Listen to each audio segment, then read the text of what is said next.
아라비안 나이트. 개를 때린 후 통곡하는 절세 미녀. 조 베이리의 아라비안 나이트 지난 이야기. 바그다드의 짐꾼과 3명의 애꾸눈 탑발승 및 왕과 대제상 일행은 우연한 기회에 조 베이드 등 천하절색 미녀 3사람이 사는 집에 와서 그녀들과 잔치를 벌이는데 잔치가 끝나가자 그녀들은 기이한 행동을 하게 됩니다. 조 베이드는 검은 개를 채찍으로 때리다 포옹을 하자 약속을 어겨 그녀에게 사연을 묻고 분노한 조 베이드는 흑인 노예들을 시켜 그들을 죽이려 하는데 자신들의 사정을 털어놓으면 풀어주겠다고 하자 탑발승부터 말을 합니다. 새 탑발승은 자신들이 애꾸가 된 너무 놀랍고 기막한 이야기들을 털어놓고 이에 놀란 조 베이드는 이들에게 집에서 나가도 좋다고 하고 술탄 일행도 용서를 해서 함께 나오게 됩니다. 그러나 궁으로 돌아온 술탄은 조 베이드를 비롯한 미녀들의 행동이 너무 궁금해 잠을 못 이루다 다음날 대제상에게 그녀들과 새 탑발승을 데려오라고 하고 불려온 조 베이드가 먼저 자신의 사연을 밝히게 됩니다. 조 베이드는 2마리 검둥개는 그녀와 부모가 같은 언니들이며 자기와 함께 살고 있는 이 2아가씨도 자매들이지만 어머니가 다른 이복 동생들로 젖가슴이 흉터로 뒤덮인 동생은 아민느, 다른 동생은 사피라고 소개했습니다. 그녀들 5자매는 부친이 돌아가신 후 유산을 똑같이 나눠 가졌는데 이복 동생들은 자기들 모친과 분가에 나가 따로 살았고 조 베이드와 2언니는 당시에 생존해 있던 어머니와 함께 살았습니다. 그러나 얼마 후 어머니도 돌아가시자 2언니는 결혼을 해서 남편을 따라갔고 그녀만 혼자 남게 되었는데 얼마 안 되어 첫째 언니의 남편은 모든 재산을 팔고 언니 돈까지 합쳐 함께 아프리카로 갔습니다. 거기서 남편은 사치스럽고 방탕한 생활로 자신의 재산뿐 아니라 언니가 가져온 돈까지 모두 탕진했고 비참한 지경에 처하자 적당한 구실을 찾아 언니를 내쫓아 버렸습니다. 그녀가 온갖 고초를 겪으며 바그다드의 조베이드의 집에 오자 그녀는 동생으로서 그녀를 받아들이고 그녀에게 몸을 씻도록 한 후 새 옷을 주면서 여기 있는 모든 것을 언니 것이라 생각하라고 했습니다. 그렇게 함께 살게 되어 여러 달 동안 화목하게 지내던 어느 날 둘째 언니가 큰언니만큼 형편없는 꼴이 되어 나타났는데 그녀도 남편에게서 똑같은 취급을 받았던 것으로 그녀는 이번에도 따뜻하게 그녀를 받아들였습니다. 얼마 후 2언니는 그녀에게 짐이 된다며 재혼할 뜻을 밝혔지만 제대로 된 남편을 찾는다는 것은 하늘의 별 따기이니 짐이 되기 때문이라면 걱정 말고 함께 있어도 된다고 했지만 무슨 말을 해도 소용없었습니다. 그렇게 재혼을 한 언니들은 몇 달 후 그녀들은 충고를 듣지 않은 것에 대해 온갖 사과를 늘어놓으면서 그녀에게 다시 돌아와 그 후 한 해 동안 그녀들은 화목하게 지냈습니다. 그러던 중 배를 타고 바다를 돌아다니면서 큰 사업을 해보고 싶다는 생각이 든 그녀는 언니들과 함께 배 한 척을 사서 바그다드에서 가져온 상품을 가득 실었고 인도 쪽으로 향했습니다. 20날 정도 항해하니 저 멀리 육지가 보였고 멀리서도 아주 커 보이는 도시가 펼쳐져 있자 배는 항구에 닻을 내렸는데 그녀는 꿈을 대는 언니들을 기다리지 않고 혼자 배에서 내려 도성의 성문으로 향했습니다. 성문 앞에는 보초들이 있었고 인상이 너무 험악해 겁에 질렸지만 용기를 내어 가까이 다가가 보니 놀랍게도 그들 모두 석상처럼 굳어 있었고 도성 안으로 들어가자 그곳 사람들도 석화되어 꼼짝하지 않았습니다. 그녀는 굴뚝들에서 연기 한 줄기 새어나오지 않아 집 안도 바깥처럼 모든 것이 돌로 변해 있으리라 짐작할 수 있었는데 황금 대문 하나가 열려있는 것을 본 그녀는 이곳이 왕의 궁전이라고 결론지었습니다. 그러나 안에 들어가서도 모든 사람들이 석화되어 움직이는 사람이 없었고 왕비의 방에 가니 진귀한 보석으로 치장한 왕비도 역시 돌로 변해 있었는데 그 방에서 나와 어마어마하게 큰 방에 들어갔습니다. 그곳에는 거대한 황금단이 있었고 그 위에는 값비싼 천으로 덮어놓은 침대가 있었는데 무엇보다 그녀를 놀라게 한 것은 타조 알만하고 흠없이 완벽한 다이아몬드가 작은 탁자 위에 놓여 있었습니다. 침대 머리맡 좌우편에는 용도를 알 수 없는 횃불이 하나씩 밝혀져 있었는데 이를 보고 이 궁전 안에 누군가 살아있는 사람이 있을 것이라 짐작할 수 있었습니다. 문들이 모두 열려 있어 이 방 저 방을 돌아다니며 화려한 다른 궁실들을 구경할 수 있었고 찬방과 가구 보관실까지 들러보았는데 어디든 무한한 부가 넘쳐나지 않는 곳이 없었습니다. 그녀는 놀라운 것들을 구경하느라 배나 언니들에 대한 것은 까맣게 잊어버린 채 시간 가는 줄도 몰랐는데 밤이 되어 되돌아가 궁을 빠져나가려 했지만 그 길을 찾는 것은 결코 쉬운 일이 아니었습니다. 그렇게 미루와도 같은 궁실들을 헤매다 다이아몬드가 있는 큰 방으로 돌아왔는데 여기서 밤을 보내고 다음 날 아침에 돌아가는 것이 좋겠다고 생각해 침대에 몸을 눕혔지만 잠을 이룰 수 없었습니다. 그런데 자정 무렵에 이상한 소리가 들려와 귀를 기울이니 어떤 남자가 쿠란을 읽고 있는 것 같아 몸을 일으켜 횃불을 집어들고 목소리가 들려오는 쪽을 찾다가 어떤 서재의 문 앞에서 걸음을 멈췄습니다. 반쯤 열린 문틈을 통해 들여다보니 내부는 기도실인 것 같았는데 양탄자 위에는 준수한 용모의 청년이 앉아 조그만 책상 위에 놓인 쿠란을 온 정신을 집중해 낭독하고 있었습니다.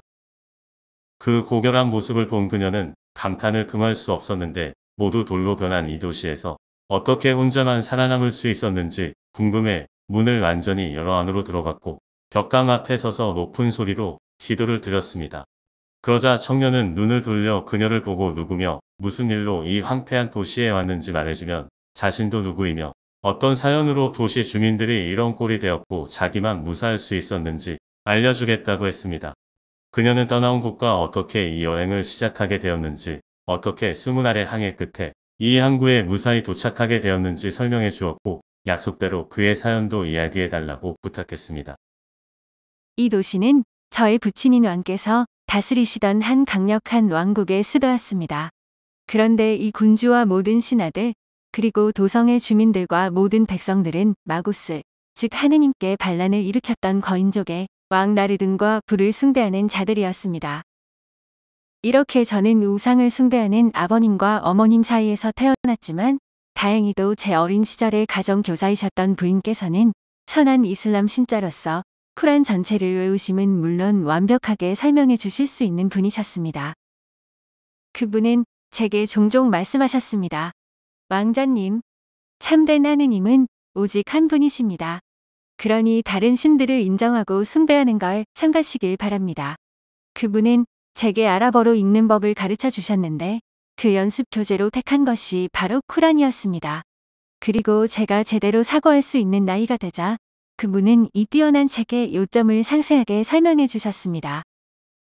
그렇게 부왕과 모든 사람들이 모르는 사이에 저의 정신은 그분의 가르침에 완전히 감화되었던 것입니다. 어느 날 그분은 돌아가셨습니다. 하지만 저는 이미 그분으로부터 이슬람교의 진리에 대한 전적인 믿음에 필요한 모든 교육을 받고 난 후였습니다. 그분이 돌아가신 후 저는 그분을 통해 받은 신앙을 계속 지켜 나갔고 거짓신 나르든과 불의 숭배를 혐오해 왔습니다. 그런데 3년 몇 개월 전 갑자기 도시 전체에 큰 음성이 들려왔습니다. 너무도 또렷하여 주민 전체가 한마디도 빠짐없이 다 들을 수 있었습니다.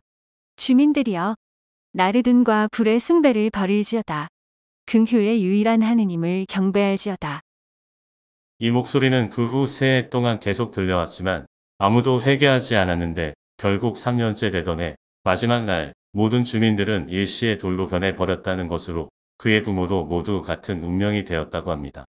하느님께서 벌을 내리시지 않은 사람은 그뿐으로 이후 그는 더욱 열렬하게 그분을 섬겼고 하느님이 그를 위로하려고 그녀를 보내주셨다고 확신해 감사를 드린다고 하자 마지막 말아 그녀 가슴을 불타게 했습니다. 그녀는 왕자가 너무 불길한 이 장소를 벗어나게 하려고 자기를 이 항구까지 이끌어온 것은 틀림없이 하느님의 섭리라며 자기에게도 상당한 재산이 있으니 함께 가자고 했고 그는 제의를 받아들였습니다. 그들은 다음 날 승선할 것을 상의하느라 밤을 꼬박 새웠으며 동이 트자마자 궁을 나와 항구로 갔는데 그녀는 그녀를 많이 걱정하는 언니들에게 왕자를 소개해주고 사연을 이야기해 주었습니다. 선원들은 여러 날에 걸쳐 그녀가 가져온 상품들을 배에서 내린 후 대신 보석과 금과 은이 가득한 궁에서 가장 값비싼 보물을 골라 실었는데 가군이 무수한 금은 세공품은 다 실을 수 없어 남겨두었습니다. 그렇게 출발한 배에서 왕자와 그녀와 언니들은 매일 유쾌한 대화를 나눴지만 화목한 상태는 그렇게 오래가지 못했는데 언니들은 그녀와 왕자가 마음이 맞는다는 사실을 눈치채고 시샘을 품었습니다. 어느 날 그녀에게 그녀의 마음을 떠보기 위해 바그다드에 도착하면 왕자가 어떻게 할 것이냐고 묻자 그녀는 배우자로 생각하고 있다고 대답한 후 왕자에게 몸을 돌려 이렇게 덧붙였습니다. 왕자님, 왕자님도 동의해주세요. 제 계획이 무엇인지 아세요? 그건 바그다드에 도착하는 즉시 저 자신을 왕자님의 온순한 노예로 바치는 거랍니다. 왕자님을 제 모든 뜻을 주관하시는 절대적인 주인으로 모시고 모든 봉사를 해드리기 위해서죠. 아가씨, 왕자님이 대답했습니다. 지금 농담으로 그 말씀을 하신 것인지는 잘 모르겠습니다. 하지만 여기 언니분들도 있고 하니 아주 심각하게 선언하거니와 저는 지금 당신이 하신 제안을 기쁘게 받아들이겠습니다. 그리고 저는 당신을 한갓 노예가 아닌 제가 섬길 귀부인이자 여주인으로 대할 것입니다. 결코 당신의 행동을 지배하는 일은 없을 것입니다. 이 말에 언니들의 낯빛은 순식간에 변했고 이때부터 그녀에 대한 언니들의 감정이 이전과 같지 않다는 걸 느낄 수 있었는데 내일이면 항구에 도착할 수 있던 그날 밤 언니들을 잠든 그녀를 바닷물에 던져버렸습니다. 그녀와 똑같은 일을 당한 앙자는 익사해버렸고 그녀는 얼마 동안 헤엄을 치면서 가라앉지 않으려고 버티자 기적에 의해 발이 땅에 다다른 곳은 발소라에서 50리쯤 떨어진 무인도였습니다. 그녀가 그늘에서 쉬고 있을 때 아주 굵고 긴 데다가 날개까지 돋은 뱀 한 마리가 그녀가 있는 쪽으로 기어왔는데 혀를 길게 떼고 몸뚱이를 요동치는 모습이 나쁜 일을 당하고 있는 것 같았습니다. 몸을 일으켜 살펴보니 뒤쪽에서 더 큰 뱀 한 마리가 놈을 삼키려고 꼬리를 꽉 물고 있었는데 치근한 마음이 든 그녀는 용기를 내어 큼직한 돌덩이를 집어들어 큰 뱀 쪽으로 힘껏 던졌습니다. 돌덩이는 놈의 위에 떨어져 그대로 대가리를 박살냈고 풀려난 뱀은 날개를 펼치고 날아가 버렸는데 그녀는 하늘을 날아가는 뱀의 뒷모습을 경이로운 눈으로 오랫동안 바라보고 있었습니다. 그녀는 다른 곳에 있는 그늘을 찾아 다시 잠이 들었는데 잠에서 깨어나자 호강가는 용모의 흑인 여자가 끈으로 묶은 검은 암캐 2마리를 데리고 옆에 있어 일어나 앉아 그녀에게 누구냐고 물었습니다. 저는 당신께서 조금 전에 저의 잔혹한 적으로부터 구해주신 그 뱀입니다. 저는 어떻게 하면 당신의 은혜에 가장 잘 보답할 수 있을까 생각했습니다. 그런데 당신이 언니들에게 배신당했다는 사실을 알게 되어서 대신 복수해 드리기로 마음먹었습니다. 그리하여 저는 제 친구 요정들을 불러 우선 당신의 배에 실린 모든 짐을 바그다드에 있는 당신의 창고에다 옮겨 놓은 후 배를 침몰시켰습니다. 이 2마리 검은 암캐는 바로 당신의 2 언니입니다. 제가 이런 모습으로 만들어 놓았죠. 하지만 이 벌만으로는 충분치 않으니 나중에 제가 알려주는 방식으로 다루어 주세요. 요정은 그녀와 개들을 꽉 끌어안더니 하늘로 날아올라 바그다드에 있는 그녀 집까지 옮겨다 주었는데 집 창고에는 배의 보물들이 다 옮겨져 있었고 요정은 떠나기 전에 개들을 그녀에게 넘겨주며 말했습니다. 매일 밤 이들에게 각각 채찍 100대씩을 때리세요. 이는 당신을 해치고 젊은 왕자를 물에 빠뜨려 죽인 죄에 대한 벌입니다. 만일 어길 시에는 당신 역시 이들처럼 암캐로 변할 것이니 조심하세요. 이것은 바다를 다스리는 분의 명령이랍니다. 저로서는 그녀의 명령을 이행하겠다고 약속하는 수밖에 없었습니다. 이때부터 저는 밤마다 언니들을 폐하께서 친히 목격하신 것과 같은 방식으로 다룰 수밖에 없었습니다. 언니들도 제가 흘리는 눈물을 보고 이 잔인한 의무를 이행하는 것이 제게도 얼마나 가슴 아프고 끔찍한 일인지 잘 알고 있습니다. 아시겠죠? 저는 책망받기보다는 오히려 동정받아 마땅한 사람이랍니다. 또 폐하께서 저에 대해 더 알고 싶은 것이 있으시다면 제 동생 아민느의 이야기가 다 밝혀드릴 것입니다. 감탄을 거듭하며 조베이드의 이야기를 듣고 난 칼리프는 이번에는 아민느에게 왜 그녀의 몸에 무수한 흉터 자국이 있는지 설명해 달라고 대제상을 통해 부탁했습니다. 아라비안 나이트, 왕의 아들 세 타딸슨과 바그다드의 5 아가씨 이야기, 아민느의 이야기로 이어집니다.